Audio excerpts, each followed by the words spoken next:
안녕하십니까. 아프지 마쇼의 닥터준스 김준영입니다. 안녕하십니까. 아프지 마시의 닥터준스 조준호입니다. 네.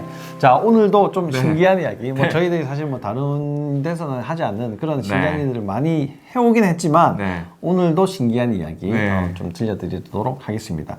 우리 이제 요즘은 잠 못 자는 분들이 너무 많지 않습니까? 네. 뭐 저희들도 뭐 수면 이게 잘 못 하시는 분들 그런 분들을 위해서 뭐 영상을 여러 편 찍었지만 네. 오늘은 그런 것과 하나도 겹치지 않는 네. 전혀 새로운 이야기를 네. 말씀을 드리려고 합니다. 이불에 관한 이야기입니다. 아, 이불. 그래요? 예, 예. 우리가 이제 친구 중요하다 막 이렇게 얘기하면서 베개 뭐 계속 이야기를 했지 않습니까? 네. 근데 오늘은 이불 이야기를 네. 말씀드리도록 하겠습니다.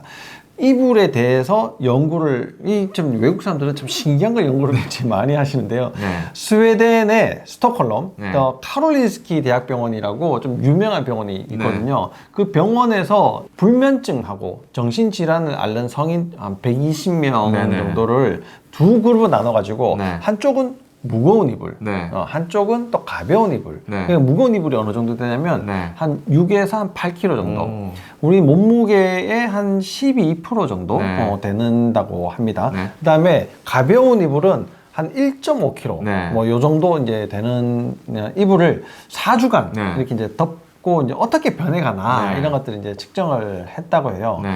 그렇게 이제 측정하는 그 점수가 ISI 점수라고 하는데 네. ISI 점수가 변했다고 이야기를 합니다. 이불 자체만으로도. 이불 자체만으로도. 네. 그러니까 ISI 점수가 감소한 사람은 이게 잠을 더 잘 잔다. 이렇게 볼 수 네. 있는데 그런 이불 없이 처음에 잘 때 측정을 한 값에서 이게 4주간 덮으면서 어떻게 변하나를 봤더니 네. 무거운 이불을 덮고 잔 그룹에서 59.4%. 그러니까 오. 거의 뭐 한 60%에 육박할 정도로 네. 잠을 더 잘 네, 자더라. 그 다음에 신경 활동 자체가 좀 더 안정적으로 되더라. 네, 이렇게 이제 이야기를 하고요. 가벼운 이불을 덮었더니 5.4%밖에 안 된다 그래요. 네네. 그러니까 거의 뭐 10배 넘게 차이 나는 거지 않습니까? 예, 예. 그럼 이런 무거운 이불을 덮고 어떤 효과 때문에 이렇게 우리가 이제 그런 혜택을 받을 수 있나 이걸 좀 한번 이야기를 해보면 좋을 것 같습니다. 네. 일단 그 연구에서는 결론만 좀 내줬어요. 네. 그 무거운 이불을 덮었더니 멜라토닌이, 그러니까 잠자게 만들어주는 그렇죠. 멜라토닌이 뭐 수면 호르몬 그러면 네. 멜라토닌 네, 더 많이 나오더라. 음. 그렇게만 설명을 했지만 그 이면을 저희가 한번 이야기를 해드려 볼게요. 네. 이제 무거운 이불이다 상상을 한번 해볼게요. 무거운 이불이 부드러운 감각이 들어올 거고 네. 또 몸에 착 감기게 되니까 좀 편안해질 거고요. 네. 그리고 이제 압박감을 줄 텐데 특히 감각신경 중에 압력 센서들을 포근하고 따뜻한 감각으로 덮어줄 것 같아요. 네. 그렇게 되다 보니까 우리 몸이 편안해지면서 잠을 잘 것 같은데 그러면 그 전에 못 잤던 사람들이 잠이 개선이 됐다는 거는 그런 압력 센서가 활발하게 활동을 하게 되면 그 사람을 편안하게 만들었다는 뜻인데 반대로 생각을 해보면 그런 압력 센서를 작용하기 전에는 유해 센서가 작용하고 있었을 가능성이 있거든요. 그분들이 잠을 못 자고 내가 아픈 건 몰랐지만 숨어있던 유해 신호들은 계속 나오고 있었다는 뜻이죠. 그러니까 내가 직접적으로 느끼지는 못하지만 네. 뇌에서는 정보 처리가 계속 되고 있었다. 네네. 그것을 이제 우리가 피부의 다른 이제 뭐 압력 감각이나 뭐 이게 온도 감각 이런 걸로 대체를 하고 네네. 숨기면서 좋은 효과를 나타내게 됐다. 네. 그것이 멜라토닌의 분비까지도 촉진을 시키고 네네. 수면을 결국은 더 좋게 만들었다. 네네. 이렇게 이제 해석을 할 수 있다. 이런 네. 말씀이시죠? 그러니까 이해되기 쉽게 설명을 하면 우리 엉덩이 주사 맞을 때 어떻게 하죠? 여기 타다닥 탁 때리면 요 느낌만 있지 바늘 들어가는 건 모를 때 있죠. 그렇죠. 모르죠. 그리고 우리가 배가 너무 아픈데 엄마가 따뜻하게 할머니들이 옛날 우리 할머니 손은 약손이죠. 따뜻하게 배 겉을 만져줬는데도 배가 사그라니 안 아프지게 이렇게 느껴지는 게 사실이지 않습니까? 네. 그런 것처럼 그분들이 잠을 못 잤던 이유는 뭔가 유해 신호들이 계속 나오고 있었지만 이 편안한 압력 센서들을 자극시켜줬더니 그게 가려진 거죠. 없어진 건 아니겠죠. 네. 네. 그래서 이분들의 치료법이 그럼 불면증을 치료하려면 두꺼운 이불이 치료법은 아닐 것이고 네. 반대로 생각해 보면 내 몸에 숨어 있는 유해 신호들이 있구나를 좀 생각을 해보고 그 유해 신호의 정체를 찾고 해결해 주면 아, 여름에 그럼 가벼운 이불 덮고 자야지 두꺼운 이불 덮고 자겠습니까? 네. 편안하게 주무실 수 있지 않을까 생각을 해볼 수 있습니다. 그러면 내가 이제 이렇게 한번 좀 실험을 해볼 수도 있을 것 같아요. 네. 그 처음에 이제 내가 덮고 자는 이불이 무게가 어느 정도 되는지 한번 맞죠. 네. 재보시고 조금 더 두껍고 좀 무거운 이불로 네. 바꿔서 덮고 잠을 잘 잔다. 네. 그러면 이런 분들은 이미 다른 유해 신호가 내 몸에서 발생하고 있다. 네. 이렇게 이제 이해를 하시면 될 것 같고, 만약 이제 그런 신호들이 이게 없어질 정도로 네. 이게 따뜻하고 무거운 이불이 잘 보호를 해주면 좀 다행인데 네. 그렇게 했는데 조금 부족한 것 같다. 네. 그러면 이제 치료를 좀 해보셔야지 네. 된다. 숨어 있으니까 이게 그냥 덮어두면 안 된다. 그렇죠. 이렇게 좀 또 해석을 해볼 수가 있을 것 같아요. 네. 그런 신호의 감각을 총체적으로 조율해 주는 곳이 어디입니까? 목과 목과 등입니다. 네. 네. 그럼 목이 어떤 연관이 있어서 그렇습니까? 일단 우리가 잠을 자는 자세를 한번 보죠. 네. 우리 잠을 자는 자세를 보면 눕지 않습니까? 네. 누우면 이제 중력의 영향에서 벗어나기 때문에 네. 척추의 커브가 사라지면서 약간 펼쳐지는 방향으로 가거든요. 아, 그렇죠. 원래 등은 이제 이렇게 생겨져 있고, 네. 목이 C자형이 되고, 허리가 또 이렇게 이제 들어와야지 되는데, 네. 누우면 이렇게 펼쳐지죠. 당연히 네. 여기가 눌리게 되니까. 네, 그렇게 되면 뭐 키가 커진다 이런 뜻이 아니라 척추가 펼쳐지게 되면 척추의 안을 주행하는 신경 또한 같이 펼쳐지는 펼쳐지죠. 방향으로 가면서 약간의 긴장 상태에 들어가는데 음. 이미 펼쳐진 상황이었다. 네. 이미 돌리고 꺾여지고 이런 상황이었다. 네. 그렇게 되면 더 펼쳐지면서 더 가중화되거든요. 아, 어느 정도까지는 신축성이 있으니까, 네. 뭐 견뎌내고 이렇게 잘 때 뭐 크게 지장은 안 받지만, 네.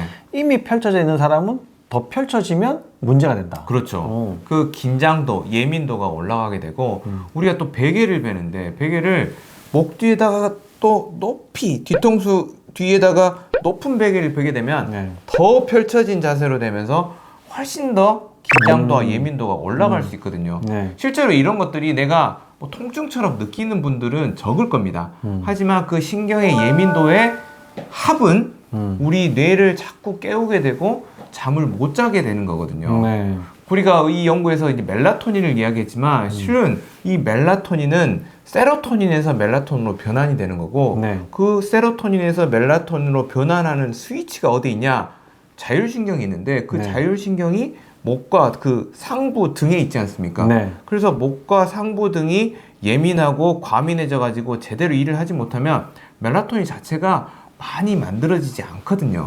네. 그 신호 자체가 발생되지 않으니까 네. 세로토닌이 아무리 많다 하더라도 그렇죠. 그건 뭐 세로토닌 영양제도 막 먹지 않습니까? 네네. 사실 뭐 멜라토닌도 뭐 드시는 분들도 있지만 전구체 좀 안전하다 이렇게 해서 네네. 세로토닌 이제 전구체 이제 드시는데 그런 걸 먹어도 크게 효과가 없을 수 있다. 그렇죠. 그래서 실제로 이 연구 결과가 굉장히 의미가 있는 게 이 포근한 감각이 압력 센서를 자극을 하는데 압력 센서를 담당하는 신호와 우리 몸에 있어서 유해 센서를 담당하는 신경이 서로 속도가 다르거든요. 네. 굵기도 달라요.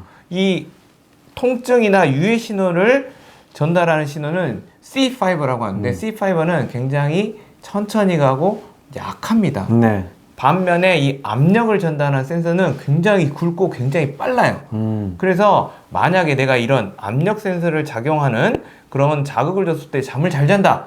그러면 아, 내 몸에 유해 신호가 숨어 있었구나. 그러니까 폭탄을 가지고 안고 있구나. 이렇게 생각을 하시고 그 부분을 찾아서 해결해 주시면 여러분의 건강 인생을 지켜낼 수 있다고 봅니다. 그럼 뭐 그런 분들이 분명히 있으실 텐데. 네.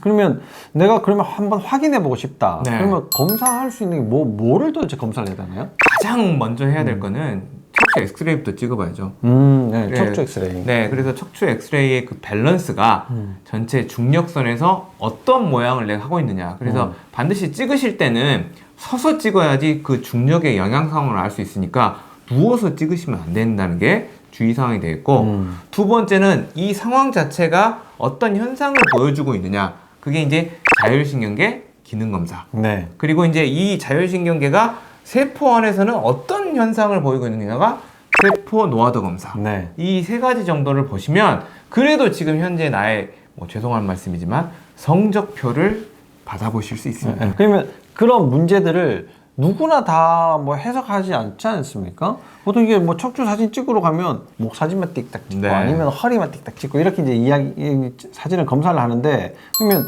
척추 사진 어느 부위를 찍어야 되나요? 전 척추가 전 척추. 네, 필수가 되겠고 머리부터 골반까지 최소한. 네. 그리고 좀 기회가 된다고 하면 발목까지 나오면 좋겠지만 네. 요즘 이제 그런 기계들이 가지고 있는 곳들은 이제 적기 때문에 네. 머리부터 꼭 골반까지를 전체 모습을 평상시에 자세를 볼 수 있도록 찍으셔야 됩니다. 척추를 전부 다 이제 찍어서 네. 확인을 해보고 밸런스가 맞는지 안 맞는지를 꼭 확인을 해봐야지 된다. 네. 지금 당장 드러나지 않는 유해 신호가 그 척추의 문제와 관련이 되어 있고 네. 그런 척추에 문제가 있으면 내가 뇌에서 정보 처리하는 여러 가지 것들이 잘못될 가능성이 있다. 네. 그것을 우리가 전체적으로 자율신경 이상이다. 네. 이렇게 이야기를 한다. 이런 말씀이시네요. 그러면 그렇게 알아내가지고 치료를 해야지 되면 이게 보통 뭐 자율신경 치료 이런 치료는 되게 한의원에서 네. 되게 많이 하지 않습니까? 네. 한의원에서 하는 치료들보다도 조금 더 과학적인 치료가 있으면은 좋을 것 같습니다. 상식적으로 생각해 보시면 돼요. 네. 약을 안 먹어서 자율신경계 이상이 생겼을까요? 그렇지는 않죠. 한약을 안 먹어서 생기지도 않았습니다. 네. 문제의 시작은 생활습관에서 온 거거든요. 네. 그래서 생활습관 중에서의 자세가 네. 나의 신경길, 자율신경길인 척추의 밸런스를 불안정하게 만들어서 이런 신경의 기능 이상들이 생겼습니다. 그러면 반대로 치료를 할 거면 약이나 한약 도움이 될 수는 있겠죠. 하지만 척추의 불안정성을 해결해 주는 방향으로 가야 되는데 그러면 척추의 안정성을 뭐가 잡고 있느냐를 봐야 되는데 인대가 잡고 있어요. 그렇죠. 척추는 마디마디 이게 다 네. 되어 있으니까. 그래서 척추의 인대들을 강화하는 치료를 저희 마음 편한 요일과에서는 갈고 닦고 환자들에게 적용을 하고 있습니다. 그걸 이제 NTR 프롤로 치료, 네. NTR 도수 교정 치료, 뭐 이렇게 네. 이제 이야기를 하는데 좀 더 자율신경 치료에 좀 특화되어 있는 프롤로, 네, 네. 자율신경 치료에 좀 특화되어 있는 도수 치료 이렇게 이해를 하시면 될 것 같습니다. 그런 치료들이 실제적으로 자율신경을 회복시킬 수가 있다라고 말씀을 하셨는데 네. 자율신경을 회복시키면 어떤 문제들이 좀 해결이 될 수 있을까요? 우리 몸의 문제들은 불균형에서 옵니다. 그리고 소통의 문제입니다. 예를 들면 내가 뭘 먹었어. 네. 그럼 거기 맞춰가지고 소화효소가 나오고 알아서 해결을 한 다음에 똥으로 내보내야 되는데 네. 거기에 내가 관여하는 게 있어요? 없죠. 없죠. 네, 네. 내가 예를 들면 달리기를 하려고 해. 음. 그러면 발을 떼는 순간 머리부터 발끝까지 손끝부터 발끝까지 근육들은 안 넘어지고 빨리 뛰기 위해서 알아서 움직여야 되고 그렇죠. 심장과 호흡은 알아서 빨라져야 되고 땀은 알아서 흘려야 되고 정서적으로도 굉장히 집중을 해야 되는 게 한꺼번에 일어나는 구조거든요. 이 한꺼번에 일어나려면 소통이 잘 돼야 되고 그 소통을 자율신경이 하는 거예요. 교감신경은 혈관을 수축을 시키고 부교감신경은 소화를 시키고 이런 기능 문제가 중요한 것보다 더 중요한 거는 빠르고 적절한 대응이 중요한데 그 대응을 잘한다는 거죠. 그렇게 되면 우리 몸이 훨씬 더 균형감 있게 그래서 고장이 나면 빨리 고치게 되는 거고 면역이 떨어지면 면역을 빨리 올리는 거고 호르몬 대사를 빨리 해야 될 거면 빨리 하고 늦추면 늦추는 이런 것들을 자동적으로 해줄 수 있는 시스템이 완벽해지는 거죠. 그럼 이제 와 진짜 중요할 것 같다 네. 이런 생각이 지금 팍 드는데요. 네. 그러면 이제 자세가 중요하다 하셨으니까 네. 자 내가 이렇게 좀 이렇게 똑바로 탁 앉으면 이게 척추가 좀 괜찮아지지 않을까요? 똑바로 앉아있는 자세를 계속 하는 것도 문제겠지만 그 똑바로라는 게 지금 없는 세상이 됐거든요. 똑바로가 없다. 네. 지금 똑바로 앉아 있지 않습니까 제가? 똑바로 앉아있는데 똑바로 앉아있는 게 바른 상태에서 똑바로 앉아야지 이미 틀어진 상태에서 똑바로가 아닐 수 있다는 거죠. 그렇죠. 저희들에게 엑셀 사진을 막 찍어 네. 똑바로 서 계세요 하는데 다 똑바로 서 있어요. 네. 근데 사진을 찍어 보면 실제로 뼈는 안 똑바르다. 네. 근데 그 뼈 사이에 끼어 있는 신경이 영향을 받을 수밖에 네. 없다. 그래서 꼭 이제 검사를 통해서 네. 엑스레이 사진을 찍어서 꼭 확인을 해야지 이렇게 이제 자율신경에 문제가 있습니다. 네. 뭐 이렇게는 사실 좀 여러 가지 문제들이 많이 있을 수가 있다. 네. 이런 거죠. 뭐 어떤 치료를 적용하든지 약간의 효과가 있을 수는 있겠지만 그 근본적인 원인을 제대로 네. 파헤쳐내고 네. 그 원인을 해결하지 않으면 많은 것들이 그냥 겉에서 네, 조금 효과를 보거나 아니면 결국은 또 재발하거나 문제가 생길 수 있는 치료법일 수 있다 이렇게 보면 될 것 같습니다. 지금 뭐 수면 이야기를 하면서 뭐 베개 이야기도 뭐 많이 했지만 오늘 특이하게 네. 이제 이불 이야기 네, 네. 그죠? 저도 집에 가서 이불 이제 무게를 한번 재봐야지 될 것 같은데요. 네, 그렇죠. 요즘은 다 침대에서 생활을 많이 하시지만 침대도 딱딱한 거 네, 네. 이런 것들은 별로 좋지 않거든요. 딱딱한 거의 최고봉이 흙침대.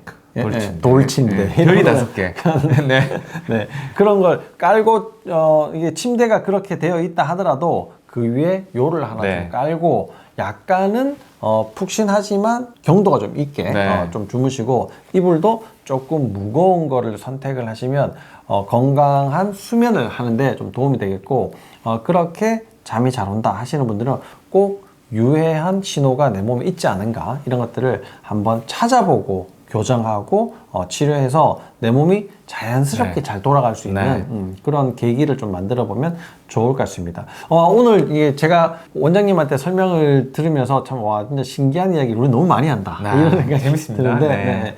여러분들에게도 이런 신기한 이야기가 또 재미도 있고 유익한 내용이었으면 좋겠습니다. 다음 이 시간에도 여러분들에게 좋은 유익한 내용을 가지고 오도록 하겠습니다. 이런 내용이 도움이 되셨으면 오늘도 좋아요, 구독 꾹 눌러주세요.